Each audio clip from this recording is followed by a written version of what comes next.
puts it down, and then she's catching her foot just a bit. So this dog, when she actually can do it with course time to spare, will be on a day when she's feeling good. Yeah. And then there'll be days when she's like, can't. Some of it may be cumulative. It may be later in the afternoon. She's like, I just can't get there. Day 2 of the trial may be She also put too much. so much. Yes, I can see where this dog would think she'd rather die than make a mistake.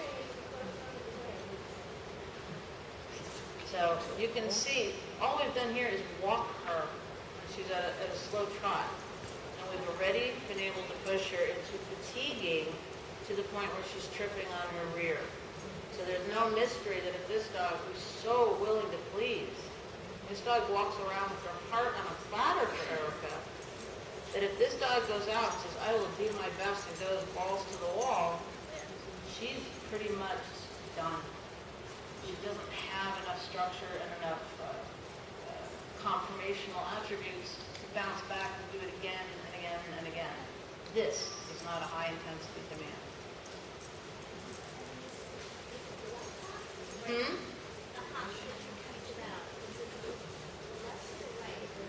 Both are not good.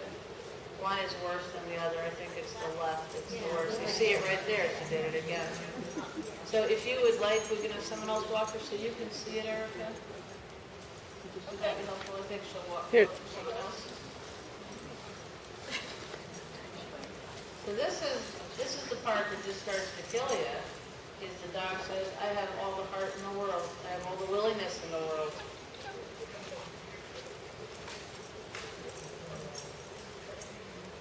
She's starting to drag the feet a little bit too.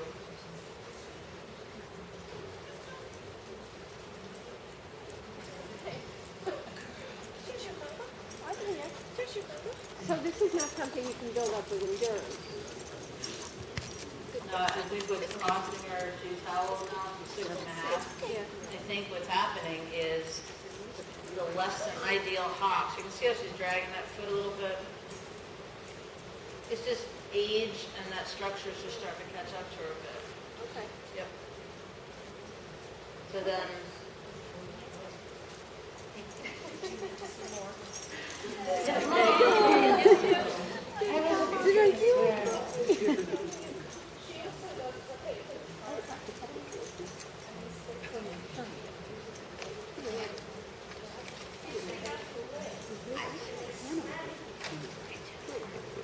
Yeah, so she's saying, as the chiropractor says, she's abusing her body. Well, this is also the problem. When you have a dog who's like, yahoo, yippee, yahoo, sweet pea, not with those hops.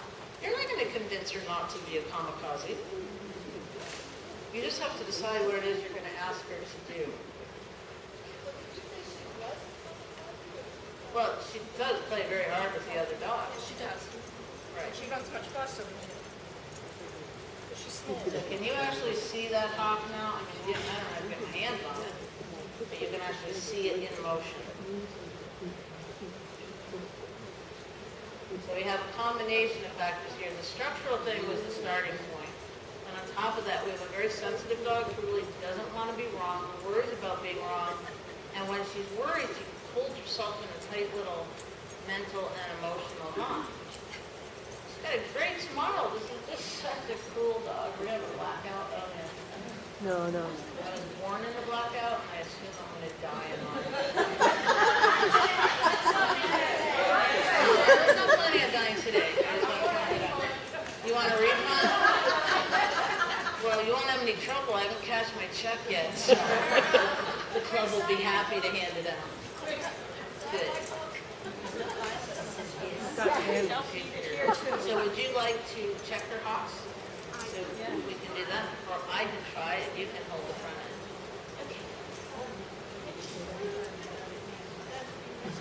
Good. She says, oh, 6.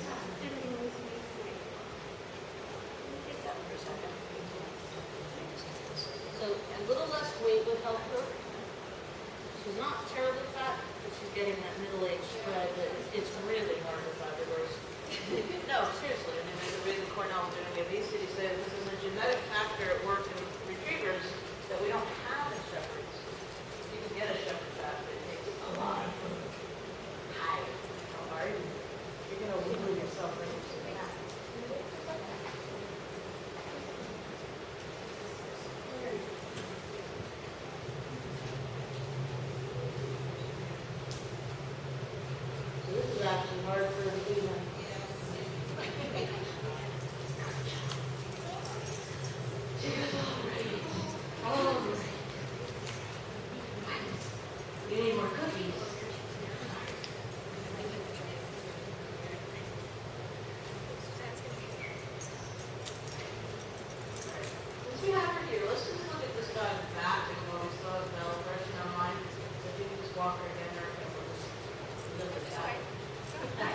Oh, yeah, now we're buddies, okay. So we're down to a walk, if you would.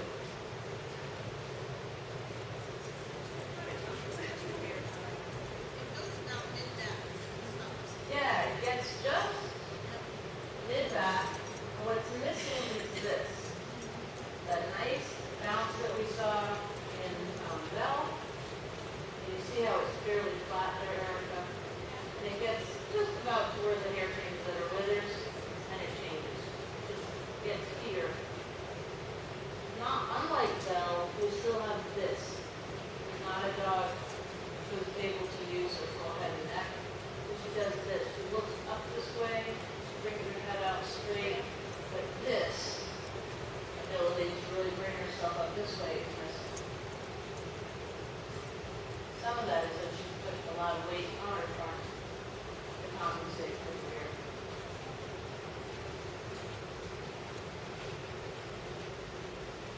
So this one I would very judiciously decide what I'm going to do with the rest of this side career. I'm not going to stop at having fun by any means.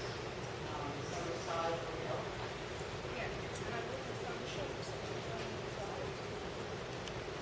Undershirt for anxiety? Yeah. All right, just so you know, and I don't put this in the directions, which I have no idea why I did. When weighted shirts and vests are used in humans, it's 20 to 30 minutes on, and it's off. Weighted vests or shirts that they use for autistic kids. So when people put undershirts on dogs for hours, it makes my skin crawl. It's like, it's not meant to be used that way. Anxiety wraps, same thing. None of those pressure wraps are meant. Yes, but it's really about the nervous system and how it responds to that input. 20, 30 minutes, it's done. And then it has to come off. That's not how people use it. So, if I have my druthers, there's two new products that I really like for anxiety. There's veterinary formulations, but you can buy the same damn ingredients as a human supplement. One is lactium, and the other one is L-theanine. Yep. Yeah, lactium, L-A-C-T-I-U-M, which is available from swansonvitamins.com. All right, kid. Can you walk around a circle for us? So a smallish circle that she can still walk through. So this is hard for her to step under herself. There you go. Even smaller. There you go. And try the other side now, Erica. You okay? Don't fingers down. Slow down. Smallest circle that the dog can walk is what we're looking for. So can you see that this dog is having trouble on the circles? So if this were weave poles, this gets uncomfortable for this dog. This is not something she easily does. She has, she has no choice. This is why some dogs go straight line, straight line, straight line, straight line, because they don't have the flexibility laterally through their rib cage to snake through.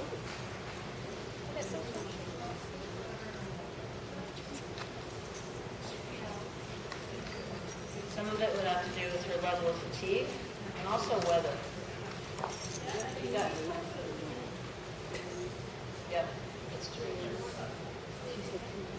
And she's warmed up. So she's saying that the weave poles are at the beginning of the course, and she's still tense. Not so good, she goes very slow. If they're at the end, or further along in the course, when she's warmed up and relaxed, then she can do it better. So it's cool that you notice those differences.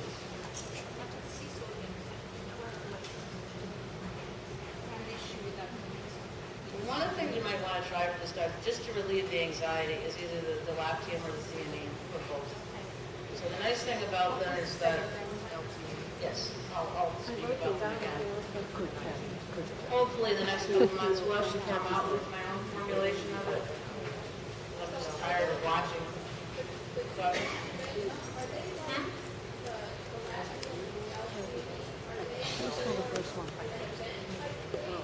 You can use them both ways. They can be used as an ongoing daily.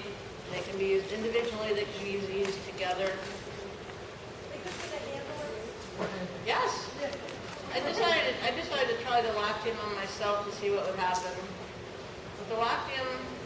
into are the GABA receptors. So the GABA receptors in your brain are what your benzodiazepines lock into. The nice thing about Lactium, and there's a lot of nice studies out there. If you hit PubMed, you'll find plenty on Lactium. That it has the same effects as Valium without the sedation and without the disinhibition, which are critical because animals dislike the sedation aspect. Most animals don't like being sedated. They find it really weird. Animals don't like to be stoned as a rule. Number two, disinhibition means that the animal may very well start to do stuff that if he wasn't drugged, he wouldn't do. This is what leads people to put lampshades on their head and think they look funny. It hurts disinhibition.